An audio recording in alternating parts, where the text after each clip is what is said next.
Hi everyone, the following video is a recording from our How to Photograph People and Places photography workshop held within the MetaJungle Discord on April 4th.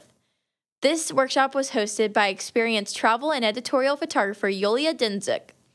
In this workshop, we learn how to approach with a story in mind, adapt to your environment, connect with your subjects, about ethical implications, and how to capture a location in your story.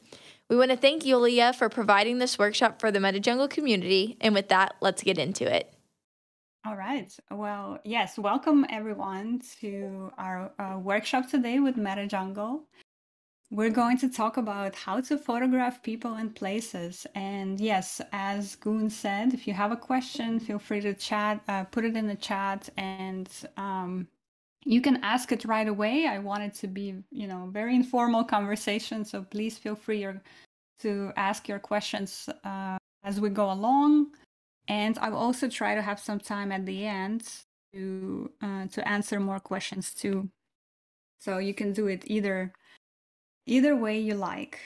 And we're gonna be.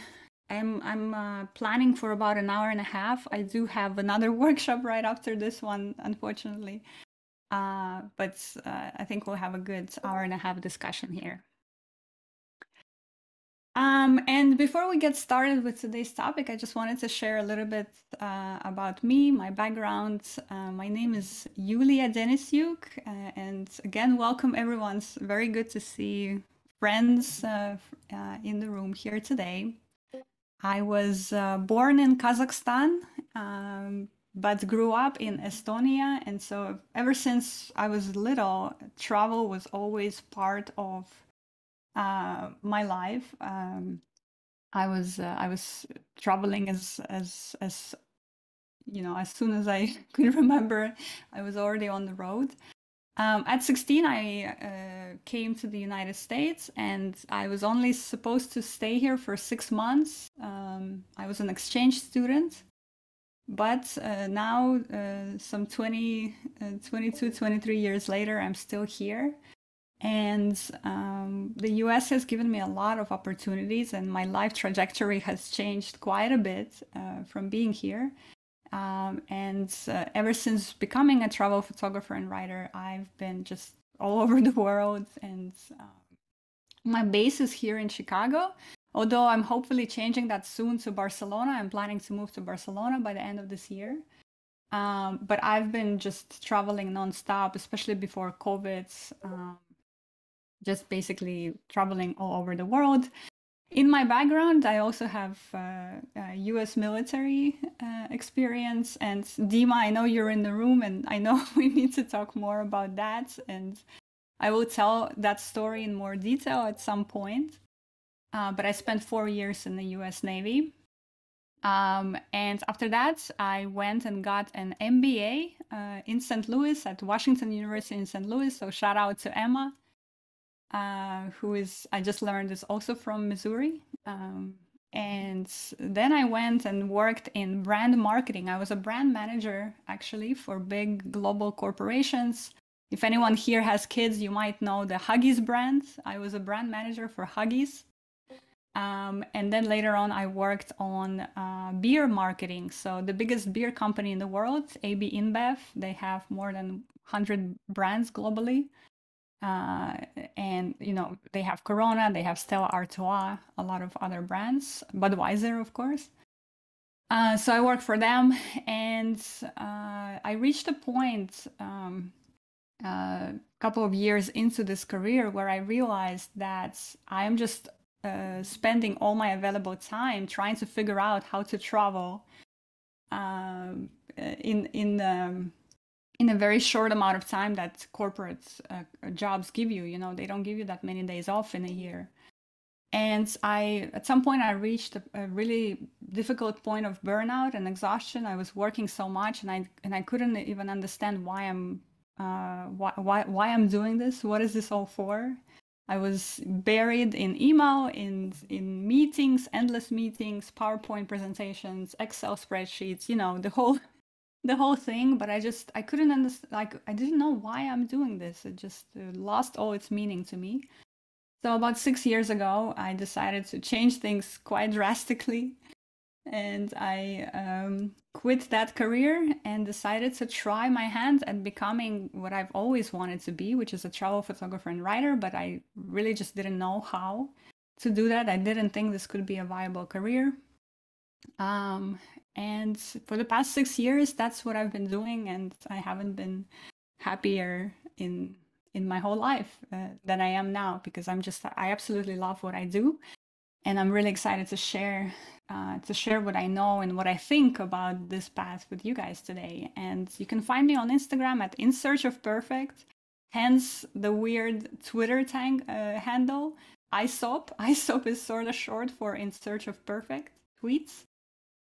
And in addition to being a travel photographer and writer, I'm also an educator. I'm a podcaster, and I'm an entrepreneur.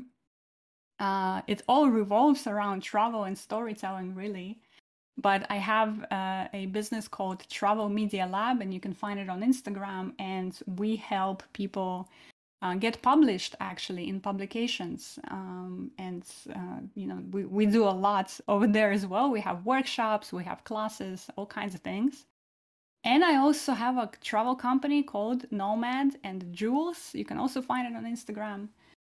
And there I bring small groups of people to Jordan. And Jordan is absolutely one of the loves of my life. I first came there in 2017, and I've been going back every year. I've been maybe more than 20 times now to Jordan. In fact, I'm leaving again next week to Jordan.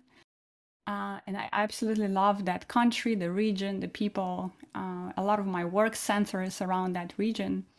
And I'm very happy to bring people on trips there as well. And yeah, like I said, my first solo trip was at the age of 5, and my first camera, I got it when I was 10. It was a birthday present from my dad. But it took me quite a few decades in between to do something with that. My first assignment, my first real storytelling assignment, was at the age of 32. That was about 6 years ago. So now you know my age. Yeah, since then I was just really lucky and happy to work with many wonderful publications around the world, telling stories of people and places, and I absolutely love it. And I became a travel photographer and writer because I really believe in the power of travel. I think travel can make us all better human beings because it exposes us to some things that we perhaps haven't seen before. And I very strongly believe right now is probably the most important time to do that, because there's so much division in the world. There is just so much pain in the world, and it's just so important for us to be open to other viewpoints, to other cultures, to the way people do things differently from us. It couldn't be more important right now. And I also believe in the power of stories. I think humans are from the dawn of the ages, that's how humans have communicated. We love stories, and I think stories have the power to also impact us and to change our minds. And that's one of the reasons actually why I started Nomad and Jules, that travel company that I mentioned, because I was writing and doing photography work from Jordan, and I was publishing articles, but I felt like this even wasn't enough. I felt like I needed to actually start bringing people there and showing them what I see, because there are lots of stereotypes with the Middle East region.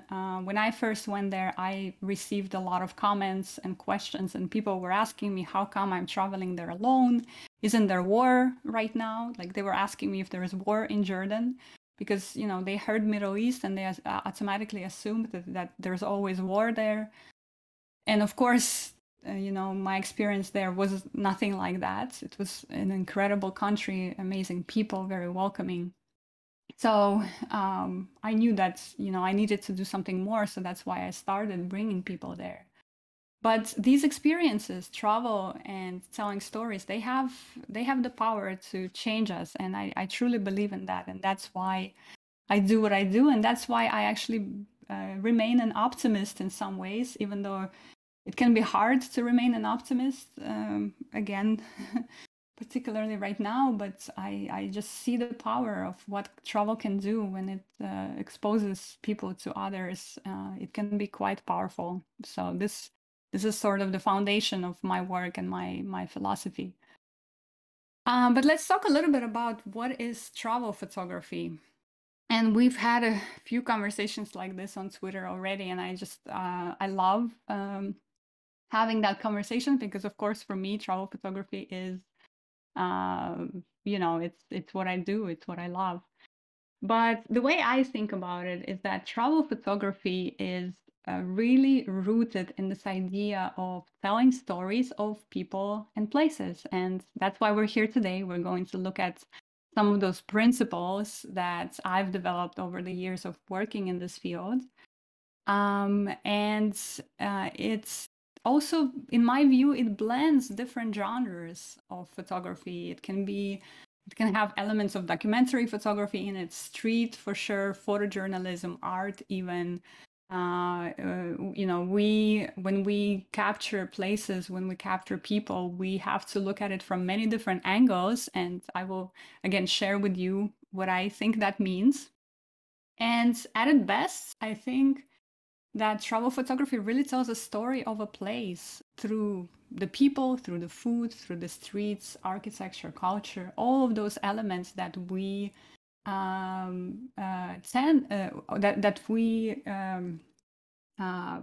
gravitate towards, that we are engaged with, right? When we go to a place, we all go to places for different reasons. Some of us love to try new foods and go into the markets. Some of us love the museums.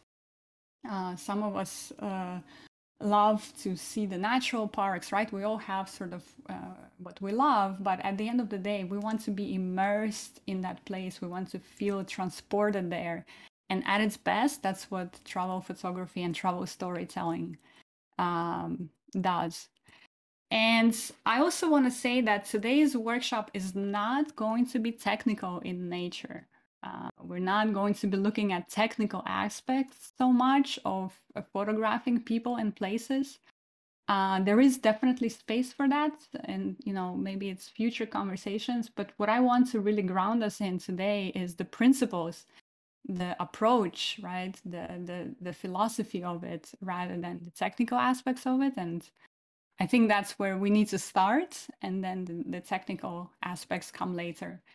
And this is also sort of my approach to the craft of photography itself. I believe that the most important thing about photography and the magic of it is that with it, you are able to tell a story through an emotion. So in my work, that's what I look for.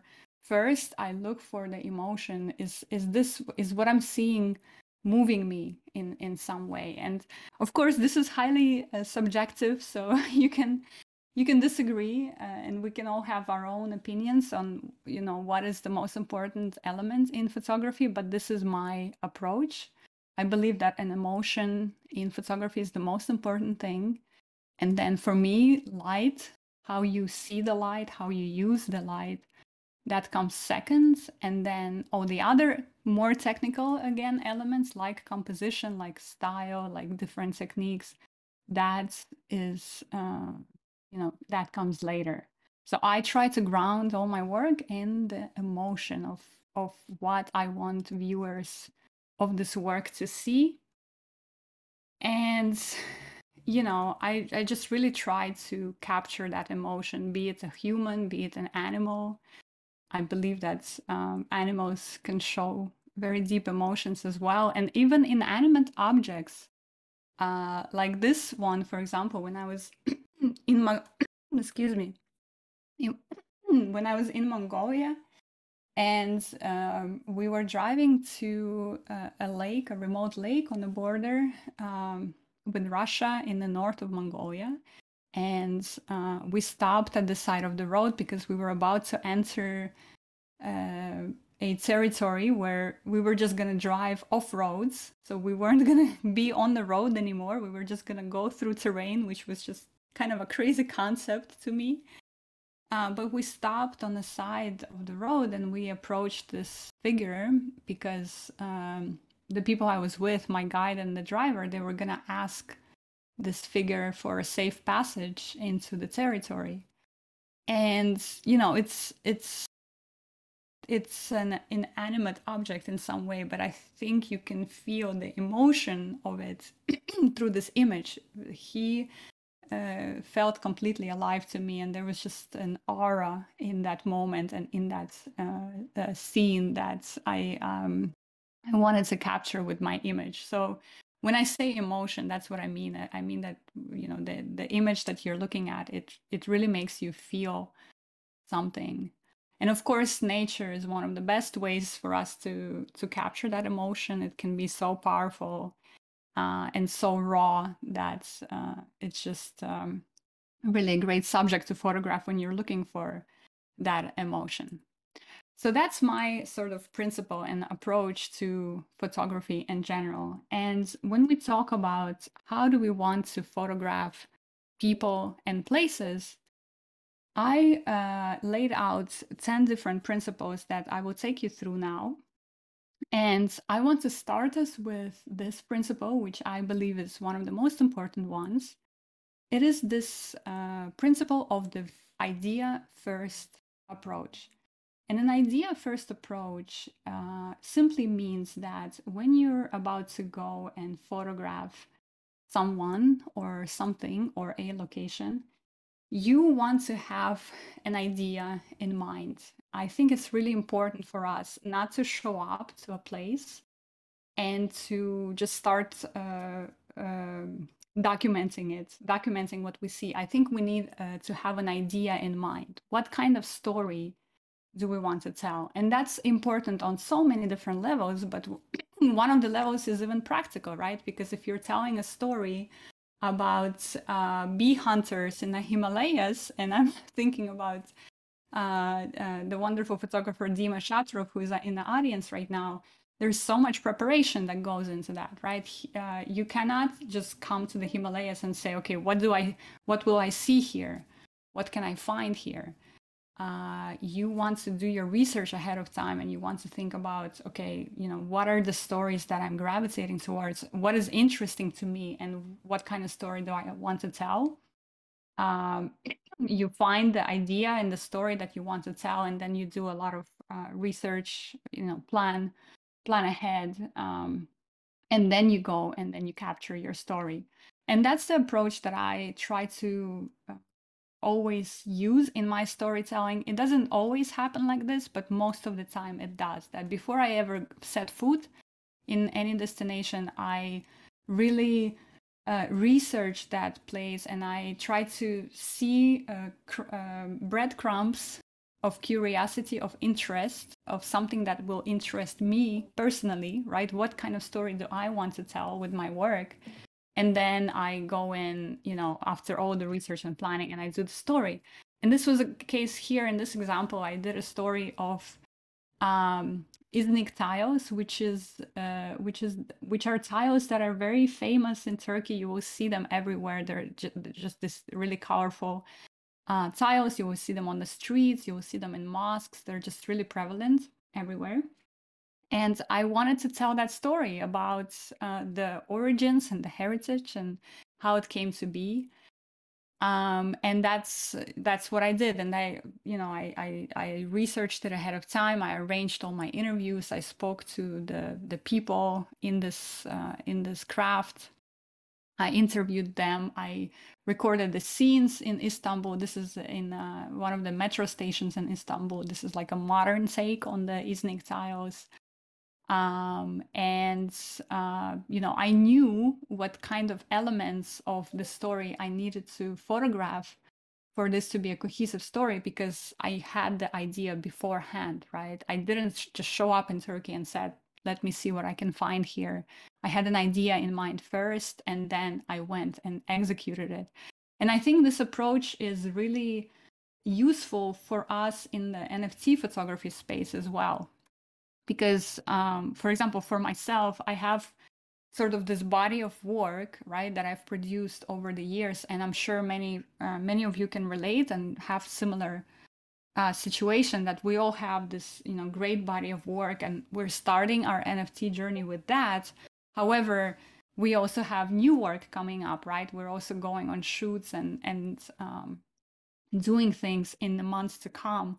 And I think this approach of what is the story, what is the idea that I want to bring next into the NFT space, and then going and shooting for that, I think that's a really that's a really smart way to approach this.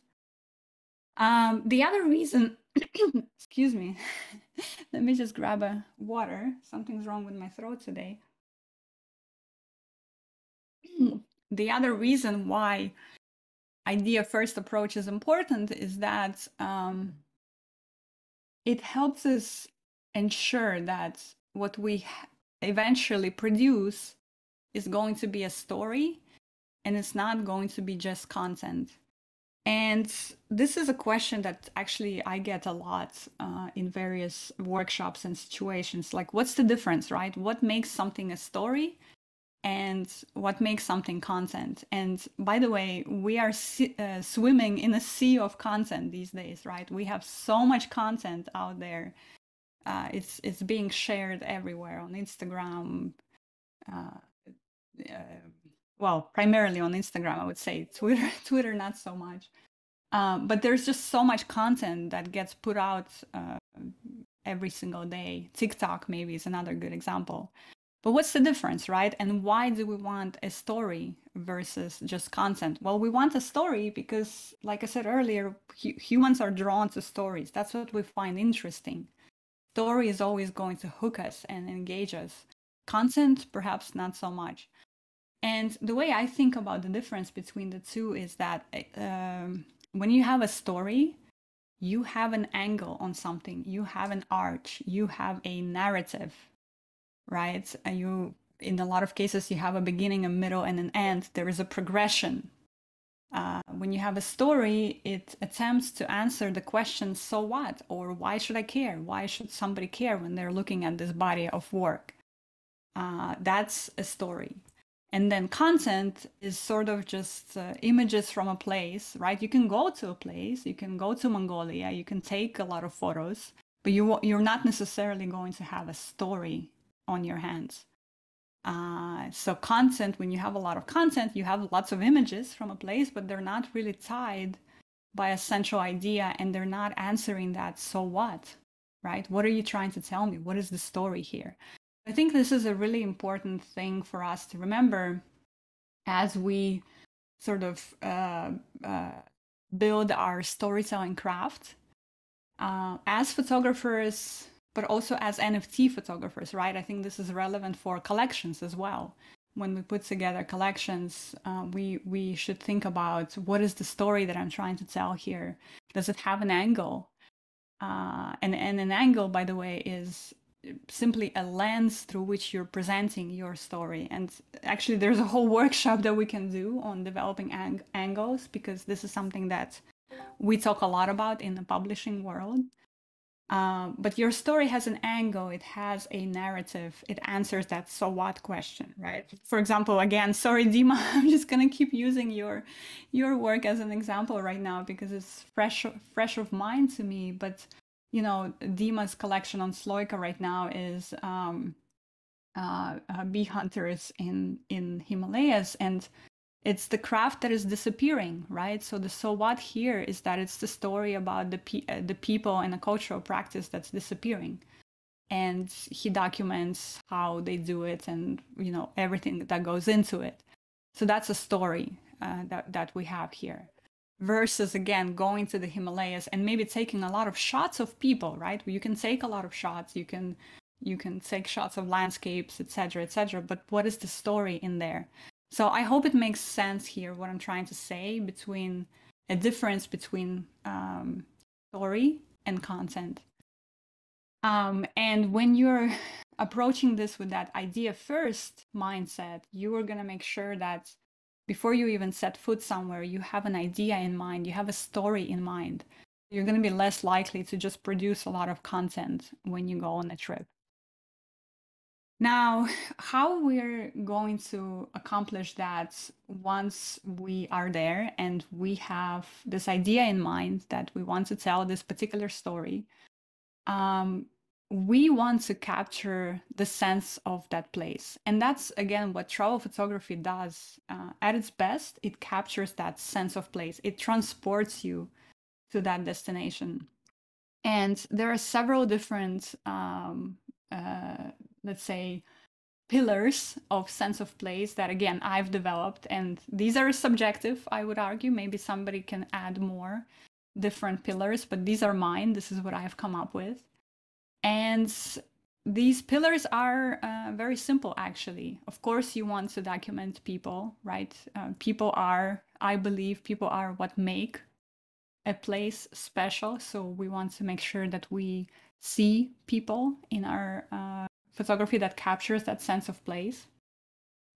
We also want to look at architecture, right? Architecture is what gives this structure, and it gives us a sense of what kind of a place we're looking at. Is it a modern high-rise, kind of futuristic looking place, if we're talking about Dubai, for example? Or is it something that's steeped in history, like this Muscat, Oman example here, right? Architecture also helps you to transport the viewer there immediately and give them a sense of what kind of a place they're looking at.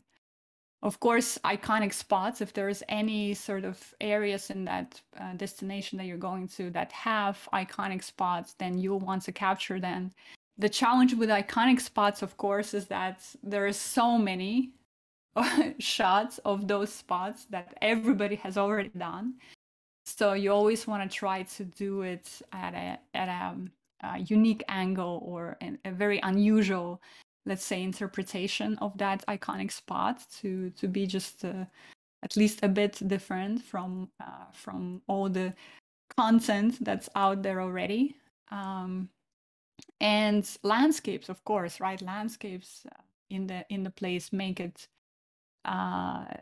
so unique. Landscapes add that character to the place as well. So we want to make sure that we capture that. Food, right? Food is so elemental. We want to see what kind of food people are eating there. And for a lot of us, this is why we travel somewhere. We travel somewhere because we want to eat and enjoy the different foods that exist in that place. So it's really important to capture that as well. Interiors, which that is something that I find that people miss sometimes, but interiors of places can also give that texture and that color to the story that we're trying to say. And little details of places, little interesting details of something happening that you might not necessarily see in your own home, and that again can add that texture and that character to a destination that you're covering. Movement is also really important. Movement adds a dynamic to your images when you're capturing movement for your story. And movement doesn't even necessarily have to be in a literal sense that there's something moving in a frame. It can be a visual movement as well, right? Like something that's giving a visual line of sight to the images that you're capturing. And then there is a category that I've sort of captured or titled moments, and these are really just sort of special little insights into the daily life of the places that you're visiting and that you're telling the story of. Little tiny snippets of time that are just really special and that tell a story of a place through one image. So again, these are subjective pillars of what makes a sense of place that I've developed over the years. And every time I go somewhere and I have the idea of what it is that I'm trying to capture, what is the story that I'm trying to tell. I want to make sure that it's a story and not just content that I'm capturing. And then I look for these pillars of all these different things that we just went through to make sure that it's a cohesive story. Because when we go through that process and we capture sense of place through all these different categories and pillars, it helps us really build a cohesive visual story that's unified around the central idea. And if you think about it, that's what NFT collections are as well, right? That's sort of the principle that we take when we try to come up with NFT collections. So hopefully this is helpful to you in that sense as well. And here's an example of one story I did on the Indigo blueprinting craft in Austria. And it used to be a really, a widespread method of clothing, of creating clothes back in the 17th, 18th century. But of course, it's sort of disappeared with the modern methods. And today there are only 2 families in Austria that are the masters of this craft. It's almost disappeared. But they're working on reviving it, and they're training their children and the newer generation on taking over and really bringing this into the 21st century. So again, you have this idea, right? You didn't just come to Austria just to take pictures in Austria. You come there with an idea of telling a specific story, and then you bring it in all together through a sense of place, because you're not just capturing the images of this blue fabric and the process, but you're also adding texture and you're adding character through all these other elements that we covered. And the same here, another example of a story I did about the Bedouin community in Jordan, which again is one of my favorite places on earth. I absolutely love it. But the same principle here, right? So you're telling a story about a people, and you're bringing it together through that sense of place approach that I just covered. So when we talk about photographing people and places, one of the most important things that you can do to make sure not only that your story is going to be much stronger and much more nuanced and a deeper story, but also that you're behaving in an ethical way, is that you want to make sure that you get to know the people that you're going to be telling a story of before you ever press the shutter. And that is important because, we actually just had this conversation last weekend. It was a pretty deep conversation on the ethics in capturing people in travel photography. That is important because when you get to know your subjects, you are able to tell much more nuanced stories. And nuanced stories is something that we need more of in the world today, because when you lose the nuance in your stories is when you give birth to stereotypes, right? Because that's what stereotypes are. They don't have any nuance. So I think it's really important for us as storytellers to make sure that we get to know and develop relationships with the people that we're about to photograph for our stories before we ever press the shutter, because we need more nuanced stories in the world that are, simply put, better told stories and deeper stories about a community, about a culture, or about certain people. And a crucial question that I always lead with when I go into telling stories about different people is, what is my mandate for telling the story? Do I have the right to come into this community and tell their stories, right? And this is driven by the fact that travel photography, particularly the Western travel photography, is rooted in actually colonialist practices, right? It's this idea of a white man going into these countries that are exotic, that are far off, that are far flung, and taking pictures of, let's say, tribes, right, or communities there, and bringing back the story to National Geographic and publishing this, look at all these people who are so different from us, look at how they behave, look at how they look. In the past few years, at least in the US, because that's the industry that I know, the travel photography industry and travel media, travel publishing industry has gone through a reckoning of sorts, of looking at ourselves and saying, okay, we have been perpetuating really bad practices here, so we need to do better. But this is one of the ways to ensure that you don't perpetuate some of these practices, right? What is my mandate for telling this story? And maybe I don't have the mandate for this particular story. And maybe there's someone else who's better suited to tell the story, who knows this community better, who is from the community, who developed ties with the community, right? We don't always have, we're not always best suited to tell the stories of some of these communities. And that's a really really important question to ask for yourself. And when I think about, for example, the story that I did with the Bedouin community in Jordan, I thought about that question a lot, actually, because that community is not necessarily the most open community. They don't just sort of open up to everyone. And I decided for myself, and I thought in the end that I have the mandate to tell that story, because I didn't just show up on their doorsteps and said, hey, I want to photograph you. Let me photograph you for National Geographic. I've actually been coming to that community for years before we ever did that story. So we already had, we had built that relationship. They were trusting me.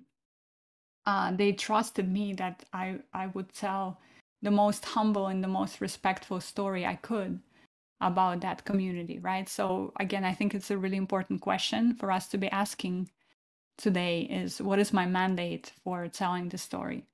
And it may seem like this is very self-explanatory. Why is she even putting this on a slide, right? Always ask for permission and consent. But unfortunately, I see a lot of behavior out there in the field, where people are not doing this. They're taking images of people that later on end up in, let's say, magazines or advertising boards or NFT collections, and their subjects have no idea what just happened, right? They weren't asked for permission, and certainly not asked for consent when taking their images. And I think this is one of the most important things you can do when you photograph people and places is you need to ask them for permission and for consent before you do. And I certainly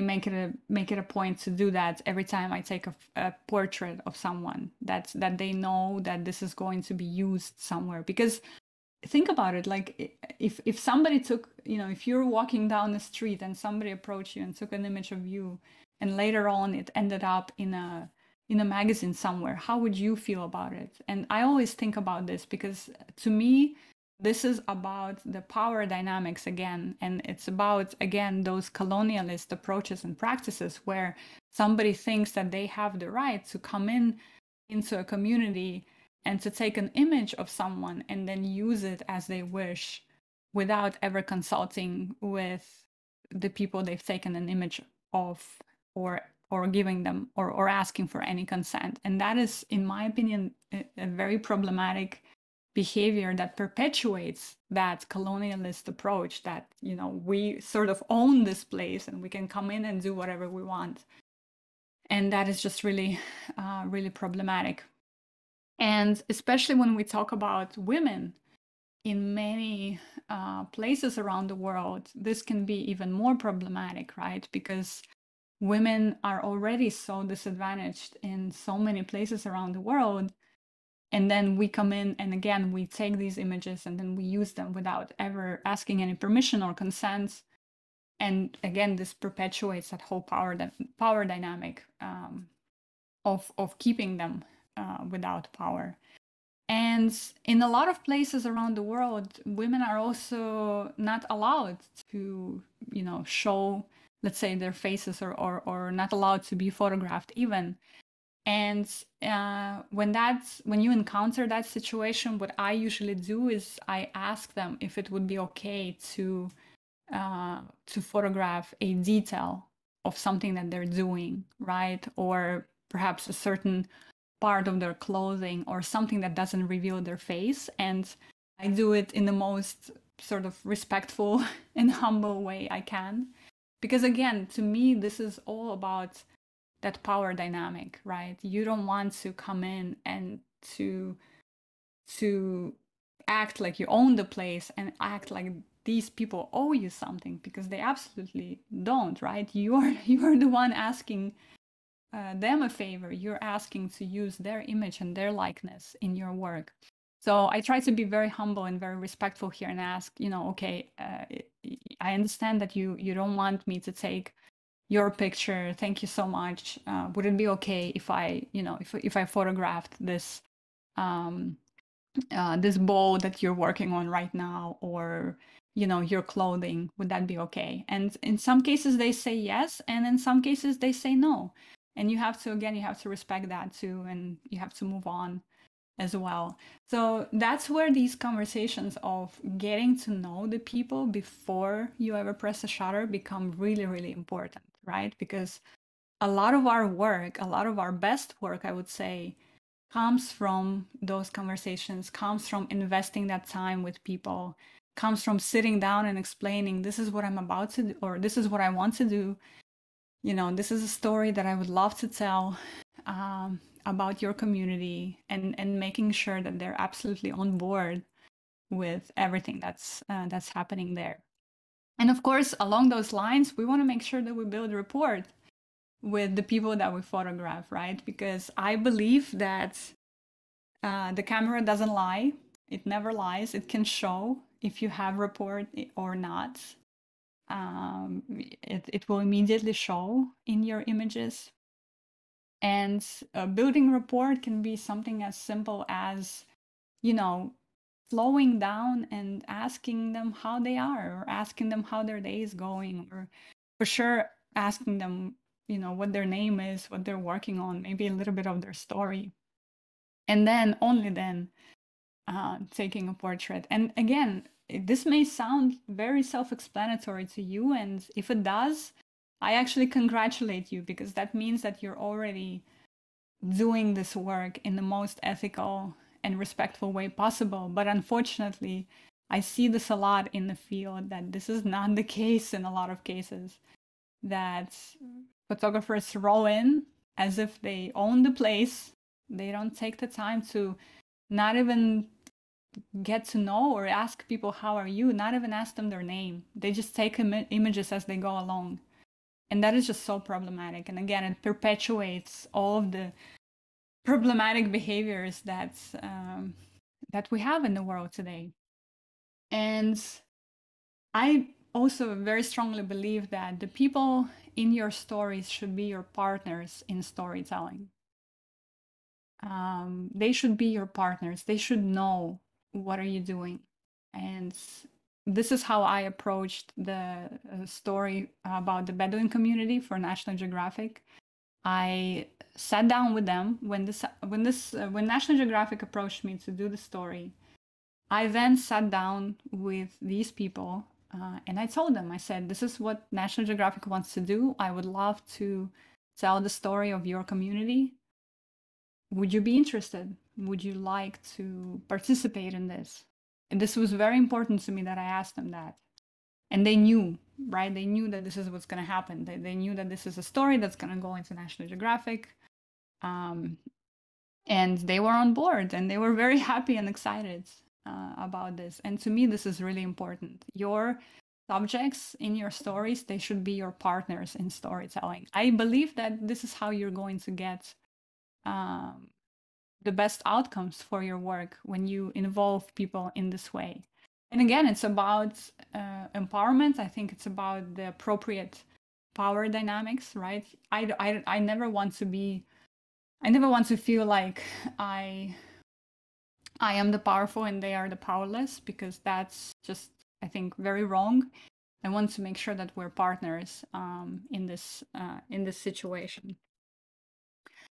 And then you also want to make sure that when you're representing people in your stories, that you check your own internal narratives, your own beliefs, and your own concepts and maybe misconceptions about who these people are and aren't. And we are all human beings, and we absolutely all of us carry narratives and beliefs and experiences that we bring to the table. None of us show up to our work empty. We all show up to our work carrying beliefs and carrying things, right? So when we do this work, when we document people, especially when it's people from, let's say, historically underrepresented communities or historically misrepresented communities, we have to do this work ahead of time with ourselves. This is internal work, this is not external work.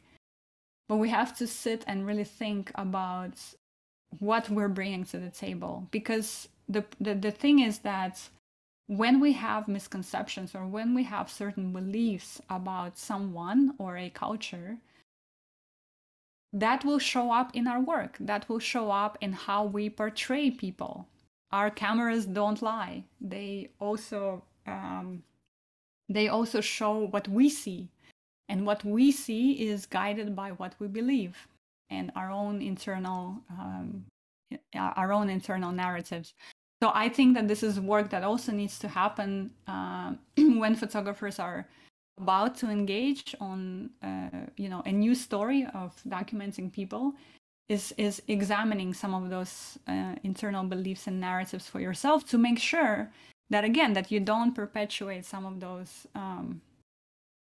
stereotypes that have plagued our world for far too often. And how does that look like in practice? So, for example, when you go to, and I'm going to talk about the Middle East because this is the region that I'm very familiar with and very much passionate about.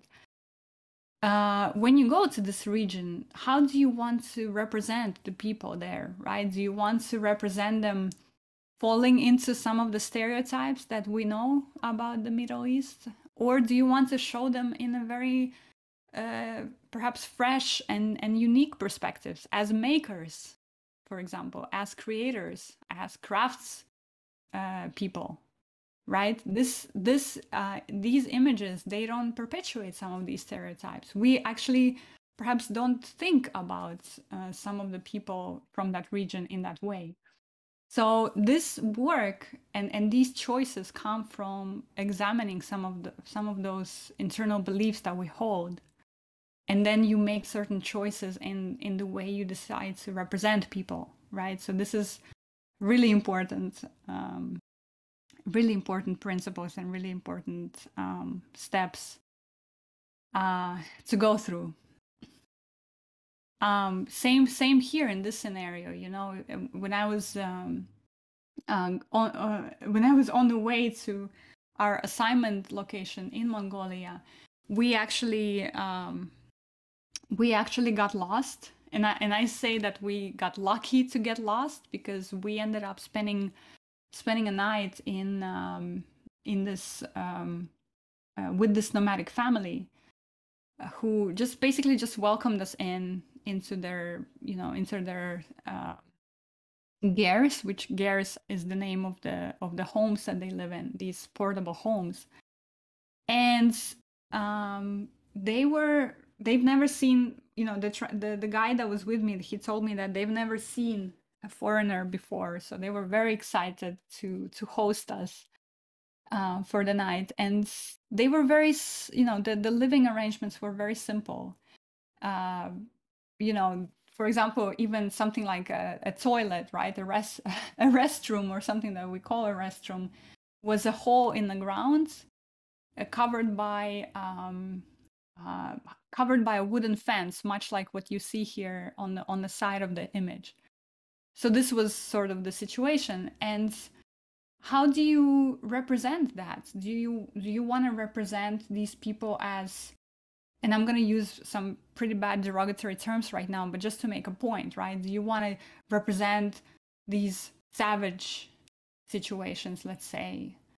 Or do you want to come to it with openness and humbleness, and again, checking your own perspective and checking your own narrative that, oh, my Western lifestyle with our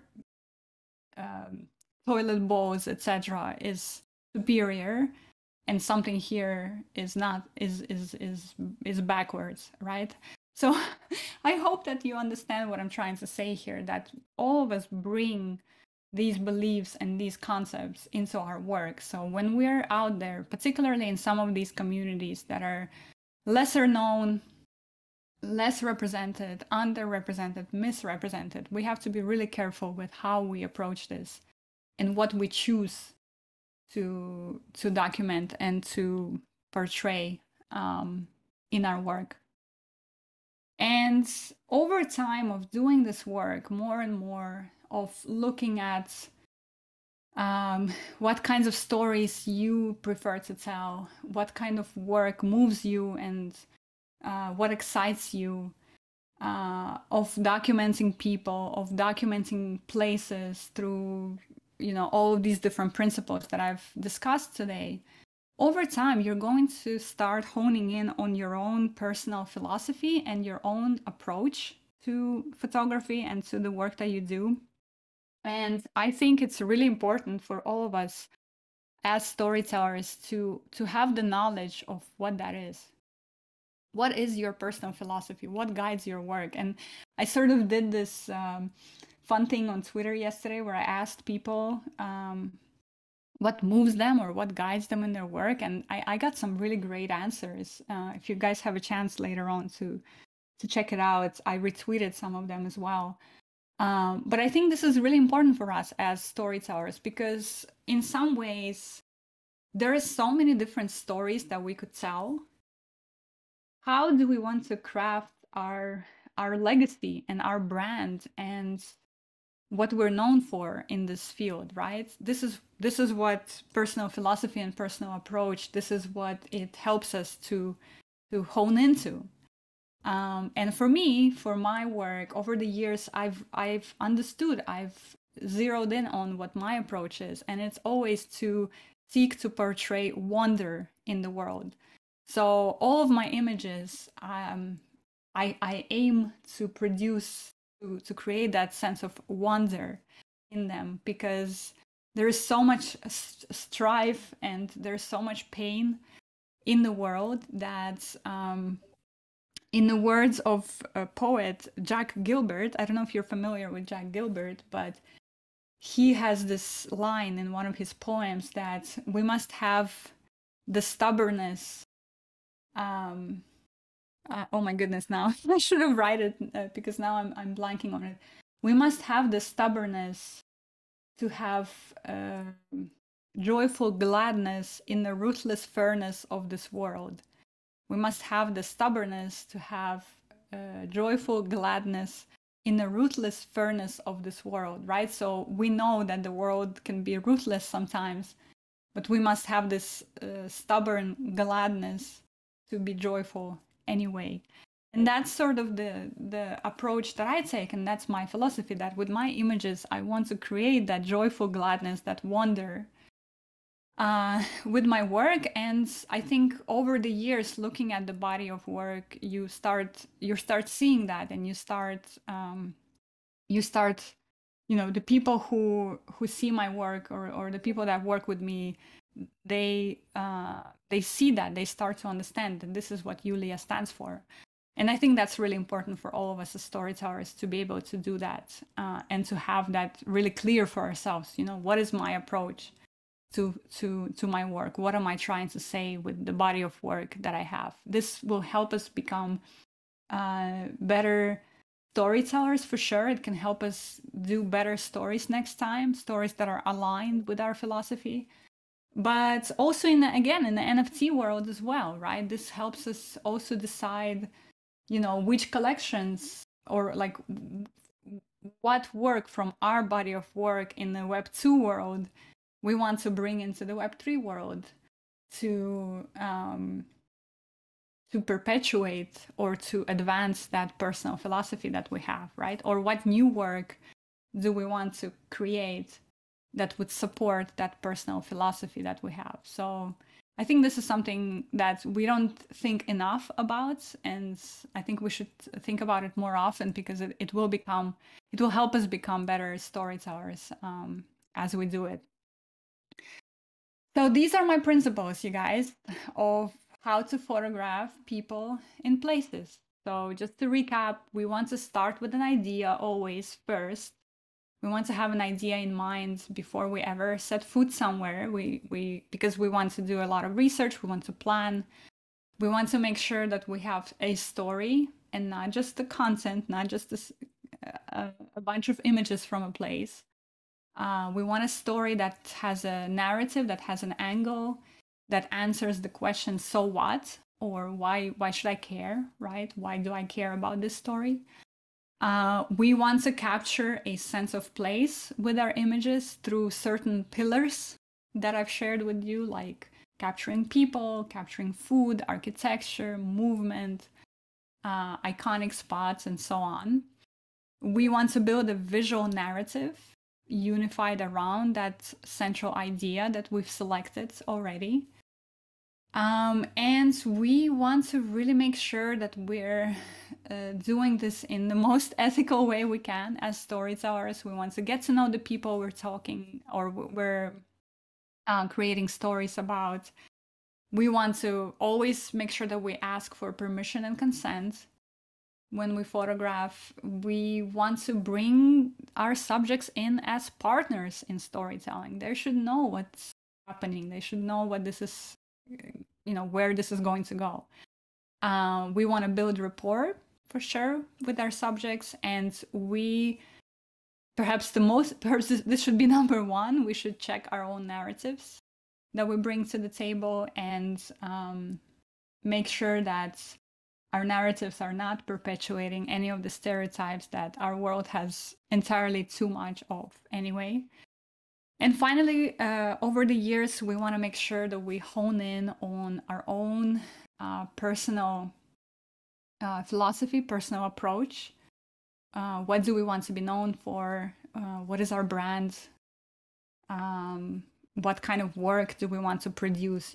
These are all very important questions to ask ourselves as we look at our body of work that we have already, to start honing in on what could my personal brand be, what could my personal philosophy be, and then crystallizing it into a simple sentence or paragraph perhaps of what it is that you do, right? Who it is that you are and what kind of work do you produce. I think that will help us all become much better storytellers if we have that crystallized. And with that, I think this is what I wanted to share with you guys today, and I'm going to let you think about it a little bit. If you have any questions, please feel free to ask them in the chat. And while you're thinking, if you have any questions or comments or feedback or anything at all, we can have a discussion. I just want to have a quick note about gear, because ultimately people do often ask me about gear as well. And like I said in the beginning, this is not a technical workshop. This is much more a principles and foundation workshop. But I do want to have a note about gear. So for me, this is, again, my personal philosophy, and this can be different for any of us. We all sort of have our own approaches to how we do things. But for me, I absolutely believe that the best camera is the one that you have on you in the moment. Some of the images in this workshop that I've shared with you were taken on iPhone. So sometimes it's not even about having the most technically advanced camera, really. And I absolutely believe that traveling light is always better than traveling with many different types of gears. And of course, this also depends on what kind of work you do, right? So if you do, let's say, astrophotography, which I don't, you haven't seen one astrophotography image in this workshop, and kudos to all the astrophotographers out there. It's an incredibly challenging craft. But in that case, yes, sure, you might need, all kinds of different setups. You might need several tripods. You might need filters, different lens, etc., right? Remote shutter and all kinds of things. In my case, the work that I do, which is all about people and places, it's all about traveling light, right? Because I don't want to show up with 2 bags of gear, because in a lot of situations, that also intimidates people. And I want to make sure that I build rapport with people, and I'm not intimidating anybody, right? So I want to be traveling as light as possible, which what that means for me is that my most usual setup is actually 1 body, 2 lens. And sometimes even 1 lens is enough for the kind of work that I do. In some extreme scenarios, I do have 2 bodies, 2 lens. So the Mongolia work that I was mentioning earlier, I did bring 2 bodies and 2 lens. So I wasn't changing lens between 1 body. I just had, basically 2 cameras ready to go, because I was so worried about how that swap might do. I was shooting in really extreme conditions there. The temperature went below -40 Celsius, extreme winds. Like, it was just really, it was like a boot camp for photography. It was crazy. Like, my hands at some point couldn't even press the shutter. That's how cold and freezing everything was. So in that situation, I had 2 bodies, I had 2 lenses. I was, ready to go with those 2. But in most of my work that I do, just 1 body and 1 or 2 lenses is really enough for most of the travel photography type work that I do. And I use a Sony A7R II body, which I'm really happy with. Somebody was asking me the other day on, what can I recommend? And I'm a Sony girl all the way, so that's what I use. And my lens both of them are Zeiss, one prime and 1 zoom that you see the specs on here. So very simple setup, not much to it. I don't even bring tripod to most of my shoots because, again, that's just not the type of work that I do. I used to bring a tripod everywhere in the beginning, before I knew more about the kind of work I want to do. I would bring a tripod everywhere, but now I don't. So yeah, that's my setup, because I know sometimes people want to see that and ask questions about that. Thank you so much, everyone. That's the workshop I had for you today. Hopefully it was useful. Hopefully it made you think about some things. Hopefully something interesting that you learned today as well. And with that, if you have some questions or feedback or anything that you'd like to discuss now, I have about 20 minutes that we can chat a little bit more about this subject. Yeah, we have a Thank you, everyone. question from Arunk. I'm not sure if I said his name right, but his question was, have you ever came across a powerful subject that tells a story, or that tells a story that you wanted to tell, but you didn't get permission from them to capture, and how did you feel in those moments? Yes. And in fact, this is it's a great question. Thank you for that. This happened recently to me, actually. So, and it's not that I got a no in that sense, in that situation. It's more that I determined myself that I'm probably not the best person to tell that story. So there is a community of indigenous people in British Columbia. There is in Canada, in the territories, there's lots of different indigenous communities there, and this specific one I was really interested in going and in telling the story. They have incredible artists there. Their art in that specific community is very very unique. Very it stands out basically from all of the rest of them. And I was investigating coming there and doing a story on this community and on their art practices. But at the end of the day, I decided that I am not the right person to go and do that story, particularly right now. For me, the crucial factor there is how much time do you spend with the community? Do you have ties with the community? And in looking at that story, I realized that I'm not the best person to do that. I know nothing about that community, and of course, I was willing to learn. Right?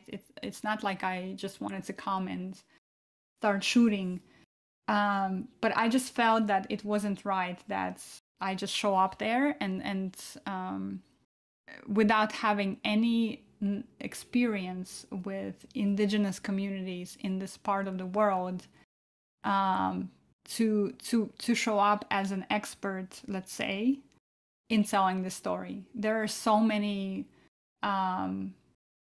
talented, passionate indigenous photographers and storytellers already in that community that are much better suited to tell the story than I am. So I haven't had an experience where somebody would tell me no, but in this case, I sort of told myself no, at least for right now. I decided that I'm not going to pursue this story with them at this time, and maybe that will change, right? But I think what's really important to me personally is that before I ever go and do a story somewhere, that I am somehow becoming part of that community, that I feel like I have the right to be there and I have the right to tell their stories, if that makes sense. And that's really important to me. And again, maybe this is all subjective. Maybe other people will have different opinion. Maybe they will say, no, you're a photographer, you're a professional, so go in there and tell the story, right?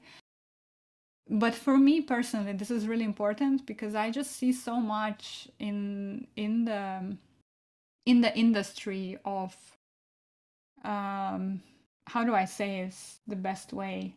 I just see in the industry that the mic is not being passed on, so to speak. There is, again, so many talented storytellers from these communities. They should have the mic right now. So yeah, that's my answer. Does that make sense? Yes, thank you. Thank you for answering that. I don't see any more questions. Anyone else have a question? Oh, I just wanted to chime in and say that the presentation I thought was really amazing. And the part that really stood out to me was how you talked about how not everybody is really set to portray a specific community. And I totally agree with that. I think that building relationships with people is like the number one thing in shooting a documentary style of work. And so, while I shoot some documentary, I shoot a lot of street work too. And so I was trying to relate that myself to this work that I'm doing on the Staten Island Ferry, where I'm photographing the commuters and passengers. And so I'm not building any rapport with them at all, but I am a commuter. So when I started that series, I was taking the ferry boat from Staten Island to Manhattan to go to school. And so I would generally just be people watching, and I was one of those people on the boat. And so I started taking photos of people. And so I think that my responsibility when I'm not building rapport is to kind of portray those people in a light that is not a poor light of who they are. And I'd love to hear what you think about that. Like, and I know, nothing is really black and white. And you said it's always going to be perspective as to what, how people feel about how subjects should be portrayed. But that's a completely different subject in a sense. It's street photography from documentary, and I guess how you would compare and relate the two, and what I said. Yeah, I love that question. Sorry, what's your name? Mike Schmidt. Oh, Mike. Yeah, sorry, I don't see because I'm still in the shared screen, so I don't see any of the Discord messages. Yeah, I love your question. That's a great question. And you're right? So when we talk about street photography, I mean, that's the essence of street, right? We are capturing moments on the street where we're not necessarily building rapport or deep relationships with the people on the street. And I actually completely agree with how you're approaching this. I would say that as a street photographer, I would not want to portray somebody in a moment of, let's say, weakness, or in a moment of something that would make them uncomfortable when they see that picture. That's sort of the litmus test that I always try to use. If I take this photo, and I have, right? We all have. We've all done street photography, and we've captured some moments. We've captured many different moments. But later on, let's say when I look at that, and I think to myself, if somebody else would take this picture of me, and I would see this picture right now, would it make me feel comfortable or uncomfortable? That's sort of the litmus test that I use. Mm-hmm. And if the answer is it would make me uncomfortable, I would not publish that image. Yeah, I think that's a great way to look at it. And so a lot of the images that I take of people on the boat, it's called, the series is called Lost in Transit, is people that are just kind of lost in their own, like in a gaze or a daydream, or some of them are actually sleeping. And so, I try to, at least if I photograph them while they're sleeping, that it looks like a peaceful sleep, or I'm portraying them in a beautiful light in some sense. And if I showed it to them, they wouldn't feel like, wow, I look terrible or something. Does that make sense? It's a hard distinction to make, but it's a feeling that you get, that you're either doing something right or you're doing something wrong. And I feel like as artists, we should know the difference, in a sense, like this universal feeling that this is right or this is wrong. I agree. And I think as human, right? I think as human, like I think we can tell. We can always tell. And I honestly, I've seen some of the images that are just, how do I say it? That don't have the respect for the subject. I think that's kind of the key here, right? Do you have respect for your subject? Because if you're approaching this respectfully, I think, again, the camera doesn't lie. It will show that you have respect and you are representing them respectfully, and I think it will show. So I agree with you. I think your approach is spot on. Yeah, I think when people first, I know you have to go. I'm sorry, I'm not asking more questions. No, it's fine. It's fine. I have 10 more minutes. Oh, okay. I think when people first get into photography and they understand this like idea of street and going out, I think a lot of people's initial reaction is to want to photograph homeless people. And so I think that, like, a lot of people tend to learn that, after they've done that and they don't come back with compelling images, it's because that they didn't build a relationship with those people, or they didn't have the right intent, and they just thought that, it'd be easy to do that because it's an interesting scene, and that, that wrinkles tell this tale about life, and despair is something that people are interested in, yet they haven't really thought about what they really wanted to portray about these people. And so, like what you said before about how, before you going into a certain space to document work, have an idea in your head about a story that you want to tell about those people. Exactly. And again, checking your narratives, because that despair, right? That's what we know. This is what we know from, and I'm also not sort of glamorizing homelessness by any means, but despair is not the only story there, right? There are so many different stories. And, I had this experience. I went to Rwanda on assignment. And I had, several other people there with me, several other storytellers, writers, photographers. And you know what broke my heart on that trip how much poverty porn were these other photographers engaging in. Yeah. Poverty porn photography. And I just could not stand it. And I wanted nothing to do with that. And I also, by the way, wasn't brave enough back then. It was several years ago to have that conversation with them on the spot. You know what? Now I would absolutely have this conversation with them on the spot. I'm like, guys, what you're doing right now is not right. Well, I think a good idea. Like going into a situation like that, like I went into the Amazon recently, is like, don't even take your camera out on the first day and kind of just meet people and eat with them and enjoy the day and their time and get an idea of like what's going on. It's kind of interesting. Like one of my teachers, when I was in school when we were in Shanghai, she made us go out without our camera, and we had to just go out with a notepad and a pen and talk about the sounds of the streets and and what we see and like observe and stuff like that. And I think a lot of times we have the camera in our hand and we're on travel, and we just want to take pictures of everything. And I think that we don't have to take pictures of everything, and sometimes that we should just kind of sit with it, feel it, and then maybe then we can have an idea of how we want to portray something. So I think that would be a conversation. Mm-hmm. Yeah, absolutely. And I think also there's a difference between going on vacation and taking photos for yourself and going on assignments, right? I'm not necessarily saying that these standards apply to everything we do, because if I'm just going on vacation and I have my camera with me just for myself, I'm just shooting for the fun of it, okay, maybe that's another story. Do whatever you want with that. But when you're doing a assignment that's going to, or a story that's going to see the light of day, potentially for millions of people, that is whole other matter, right? We have to do this. We have to be responsible storytellers for sure. There's something else I wanted to say, but it's slipping me now. But no, that's a great it's a great conversation, Mike. I really appreciate it. I could talk about this all day long, honestly.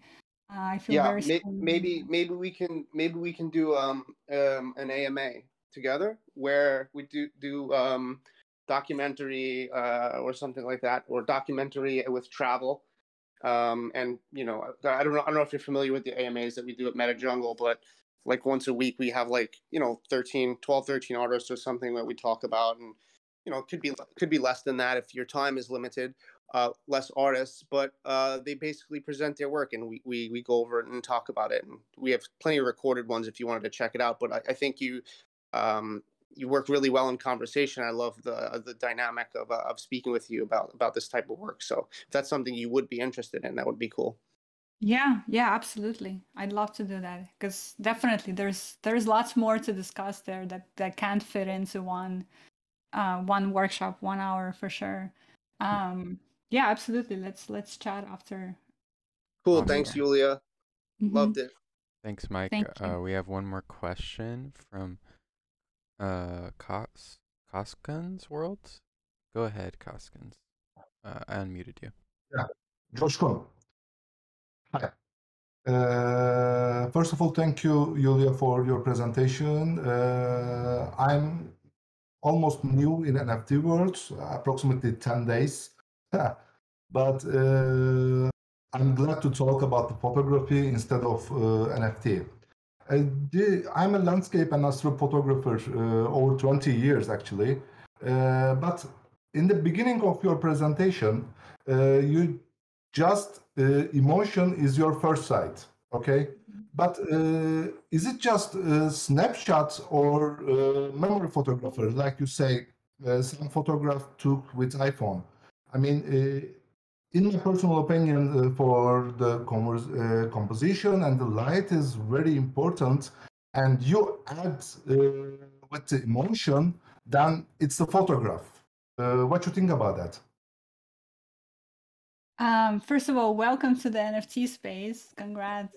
I don't know if I understood your question, actually. Your question is, do I think light is more important than emotion? Sorry, I don't think I understood your question. No. First, you explain the emotion capture the emotion, you say.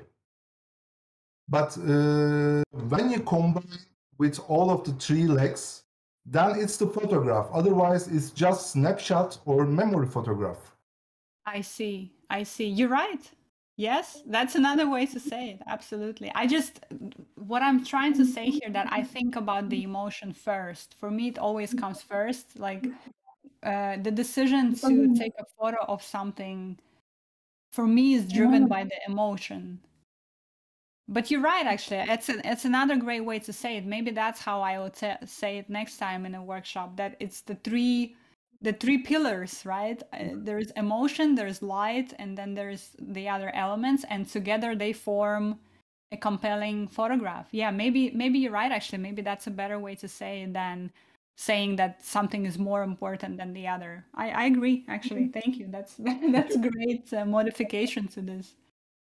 I agree. Thank you for your time, actually. It's nice to see you.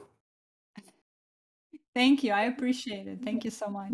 I'm so glad that it was resonating with you. Thank you. And thanks for the feedback, by the way. I love that.